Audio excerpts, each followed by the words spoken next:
It's been 2 weeks since this whole thing started. It all started with a tanker accident. It was all over the news. Everyone thought it was just another oil spill. There were plenty of volunteers. Plenty of people wanting to help the poor defenseless animals. Plenty of victims. Within hours of the tanker accident, it started happening. The animals had gone crazy. They were scratching and biting the cleanup volunteers. They said it was an adverse effect to whatever was inside the tanker. Rescue workers were still trying to get the crew out of the ship. They could hear screams inside, screams to open the door. And that's when it all went to hell, as soon as they cut that door out. There were 6 minutes of broadcast before it went silent. 6 minutes of screaming and agony. The ship crew attacked the rescue workers like rabid baboons, breaking bones and tearing flesh. The people on shore weren't faring any better. Those that had been attacked by the animals were attacking everyone else. It was worse than any war zone report. It was sheer brutality, and yet the broadcast went on for 6 minutes. 6 minutes, and then blank faces. Nobody could explain what was happening. They tried to continue with the regular news, the economy, the weather, a cute human interest story, but they couldn't make us unsee what we saw. I tried to continue my regular existence, but every time I switched on the news or walked by a newsstand, it was there, the big mystery. They had some explanations, some kind of infection, brain parasites, but it didn't matter. It wasn't the infection we were afraid of. It was them. 4 days after the initial report, a state of emergency was raised. And yet, we'd all seen this before. Every zombie movie ever. People didn't know who to trust. People were stockpiling food and weapons. Some tried to flee, but it seemed that every zombie movie was right. They didn't make it. 3 days later, they arrived in my town.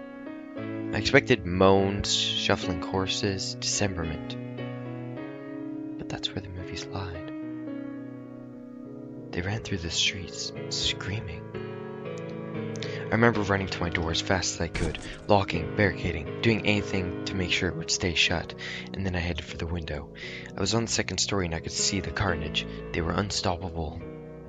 They were aware. A group of them made their way through a building across the street. They jumped straight through a plate glass window. Even the shards slicing through them made no difference. They just kept coming. My barricade wasn't going to hold.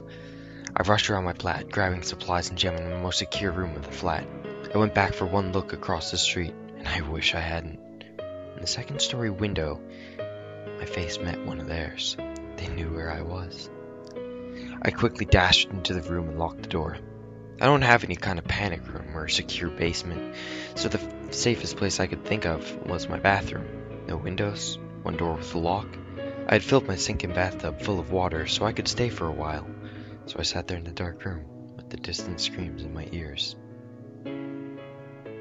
I began to feel like I may have overreacted. It had been 2 hours and no sign of them. It actually got quieter and I thought they had moved on. Maybe I could leave the room, get to the kitchen, grab more food to wait it out. A crash came from the front door. The sound of somebody running full force into the door and knocking down the barrier behind it. There were a couple more crashes before I knew they were inside.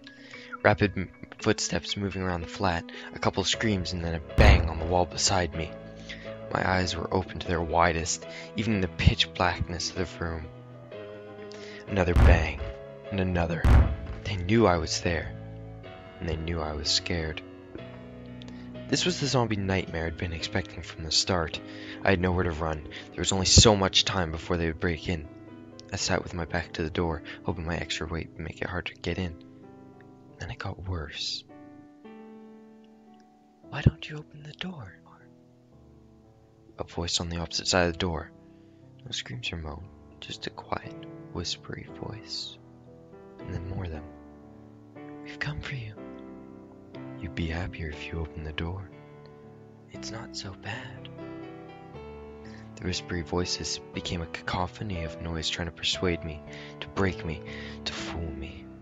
I heard that the moaning of zombies would drive people insane, but this was worse. A siren call. I sat in the darkness and hoped and prayed that they'd get bored. But they don't get bored and they don't leave. I managed to use a mirror to peek under the door, only to be greeted by horrible, unblinking eyes, blood-smeared faces, screams, and more horrible whispers. That was 2 days ago. I don't know what to do anymore. Maybe it won't be so bad.